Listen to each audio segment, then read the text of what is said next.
We're going to discuss number 10 in the 10 concepts of the therapeutic community, and it's described as maintaining written assignments. So the clients, the inmates, have written assignments that they are responsible for? Well, there's a saying, Larry, that if it's not documented, it didn't happen. So one of the things that we do in a therapeutic community is not only just written assignments, but written and document the progression and the progress of our clients. And basically, they get to see where they are in the process of change. Because when you have something, the written word is very powerful because it indicates that a person has caught on to what you're telling. The written assignments like seminars and essays are very important in this process. But written assignments are also very important in documenting behavior. For instance, if I give you a peer-to-peer, which is a simple verbal peer-to-peer, a verbal confrontation, and even a verbal confrontation, even though it's verbal, it should be documented somewhere, because then Karen come in next week and give you a verbal on the same behavior, and it's not going to really help you because you're just getting verbals and there's not any documentation indicating that this behavior is repeated over and over and over, and this person might not necessarily need a verbal this time, but need to probably get more of a written assignment, a little more serious in progressive discipline process. Would you agree with that? Yeah, this definitely speaks to accountability, and that's what the therapeutic community is all about. And also the structure, the order, the discipline, like Charlie described earlier. Everything that the clients do is written down. And to see a good therapeutic community in action, you're going to see a lot of guys sitting in different places writing, because that's what they do. Once it's written, that's where the connection gets made.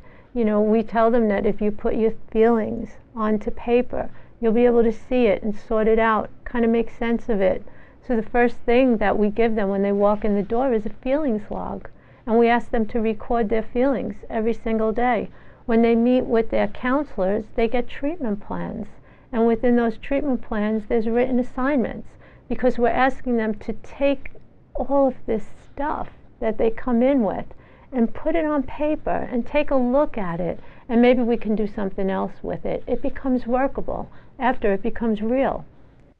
So there's real purpose in everything you're doing, and by including the inmates in the writing of these things, you're letting them understand just how deeply purposeful what you're doing really is. Yes, and they're also keeping track of it, because even within the peer system, like Charlie was talking about, we have one of the inmates who's actually recording all these peers and making sure that the clients or the inmates are following through with the consequences, handing them in, writing the right amount of words, writing on the right topic that was, delegated, and making sure that there's accountability there. So without the written assignments in the TC, we would never be able to keep it organized. The structure would be lost. And written assignments give you a kind of a visual as you read what you're supposed to be doing, and have an opportunity to share it with your thoughts and reflect on this written information in front of you. It gives you an opportunity to take it to heart. I think I mentioned earlier is that one of the things is that we have to try to get the information from our head 18 inches down to our hearts. And one of the ways you do that is that repetition. And repetition sometimes is writing something down over and over again. You remember the time when you was maybe in elementary school, where they used to give you these assignments that they dealt with bad behavior by saying that you write something down 150 times. I would not do this behavior again, and I would be a good person for the rest of my time in this classroom. And then you have to write that about 500 times. By the time you get through writing this and seeing it, with visually, it's pretty much stick with you and develop a desire to really want to change. If nothing else, you get tired of writing. So it's a great mechanism to get a person to make the connection from the head down to the heart, because they begin to really believe in what they're doing. So I like the. Charlie, what about the other side of it with the clinical file? I know we talk about the written assignments even with the staff, and we talk about the file as, and I like to say this because I believe it to be true, it's just a living and breathing clinical file. It's the client, you know. So as we're developing the file, as the client is progressing through treatment, and we develop treatment plans and psychosocials and different transition plans within the file, the client is actually coming alive, you know, we're telling a story. So when we take that clinical file and we bring it into session to session to session, and we refer back to it from the last time that the client was there, and we say, let's take a look at this. We spoke about this the last time. How are you doing with this now? This is meaningful to the client. This shows that we cared enough to put this on paper, to remember this, to make note of this, and to make sure that we followed up on it. And that's what the written assignments are about. It's follow through. It just doesn't stop. It's not going to be forgotten. Everything that you say, everything that's done in the community is important. And we're going to make sure that we do something about it. Talk a little bit about, Karen, about the job function of one of the upper structure position, which is House Secretary, and their function, and how important the written assignment is to them in making sure that everybody understand where they need to be. It is written on the walls, it's documented on in a conspicuous place where people can see it, and everything is there. That is, you have no excuses when it comes to the written rules and regulations of the facility. Is written down, it's documented. Right. Talk a little bit about that job. Well, every dorm has all the rules written and hung, so everybody should know that. All of the orientation packets are written and hung up, so everybody should be able to see that. And then we have our secretary, who no matter what meeting we're going into, whether it's a morning house meeting, an evening wrap-up meeting, he's there taking notes. And his job is to make sure that there's a resolution to the meeting before.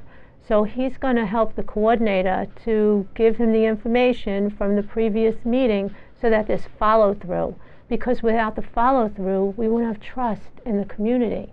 So the community knows that we have to be making some movement here, that we have to be addressing the issues that are being brought to the table. And without the secretary, we wouldn't be able to do that. He's the one that's taking in all these recordings and reminding us, it's written, it's documented, this is exactly what was said.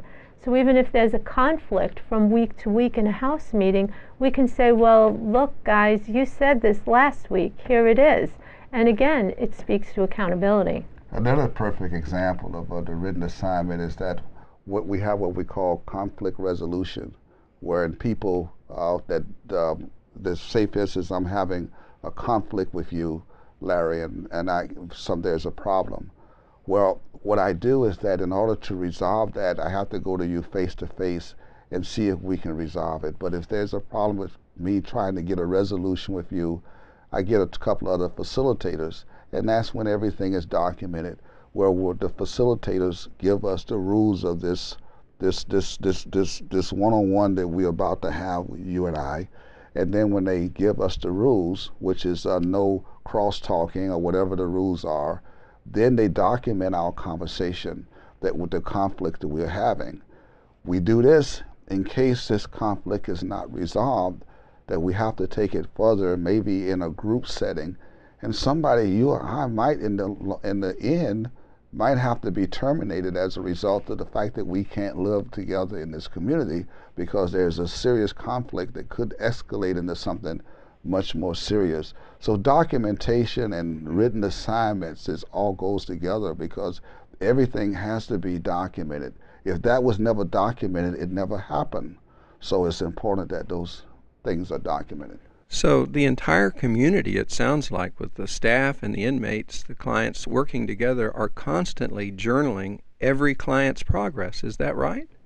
There's a journaling going on with just about everything you do, every move you make. For instance, in your own personal life, like Karen just mentioned, is that you're talking about your feelings and what your thoughts are behind something that took place in your life. So say, for instance, at the end of the night, you're doing what we call a feeling log. And you're talking about an event that took place early on in the day at work. And so you're talking about it in writing, but you're also talking about what you were thinking as you went through this encounter, but how you was feeling also. So your feelings and your thinking and your feelings and what you did as a result of that is being documented in this written assignment that we do every day. It gives us a time to link this with the 12 steps. If there's something that we need to forgive ourselves or forgive somebody else, or we harm somebody, then we have that information documented where we can basically be very clear on how we're to approach the person in asking for forgiveness if we have to, or forgiving ourselves on something that we felt that we shouldn't have done, we feel guilty about. So you're really leaving no stone unturned, and at some point when you're dealing with an inmate as an individual, you have all this documentation and history. It really must be quite an experience for someone to see it all written down and to be able to how does that work? Well, every client has a module. You know, when they come in, they're given the treatment modules and lots of paper, because they really are working. They're really doing a lot of work from the minute they walk in the door, from orientation to discharge. And like Charlie said, you know, we're looking at the behaviors, but we're looking at the feelings that are underneath the behaviors. And that's what we're trying to uncover throughout the whole course of treatment. And they get that opportunity in so many different ways, through the groups, through their treatment plan assignments, through the disciplines, you know, through just things that, other mechanisms that we have in place, like one-on-ones. You know, we ask the clients to go and do 2 one-on-ones with another peer, where they have to actually interview the peer for maybe 10 or 15 minutes and just ask random questions, write it down, and present it the next day in the house meeting. It's really an unbelievable event that happens, because they present what they feel is important. They learn so much about their other peer. They learn about similarities or differences that they have. They learn the likes and the dislikes. So a little slight in a TC tool that we have is incredibly huge to some of the clients. It's life-changing to some of them, because they can't believe that there's somebody else like them. And sometimes it really just brings up a friendship, you know, because they're forced to speak with someone, forced to write down some information about them, and then stand there and present on it. So it's a real educational process then, that wins hearts and minds. I've heard you talk about that before. There's so much that goes on underneath it.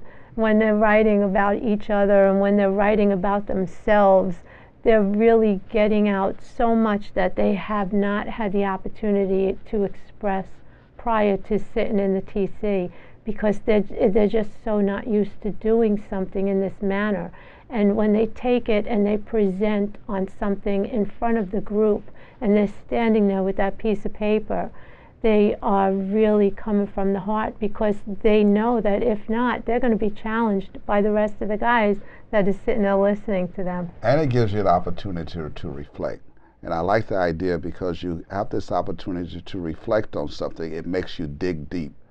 For instance, if I tell you to give me 25 reasons and write them down on why it's important to be on time to count when it's time to count, then you might, just to think about that, you might just have 2 or 3 thoughts right off the top of your head. But if you're writing those thoughts down, you have this opportunity to do some reflection and to think and to dig real deep. Or go out and ask somebody else, because you can't come up with the answer, right? It makes that, it's involved the entire community. It's part of the camaraderie of everything that we do, and include all of the concepts at the same time.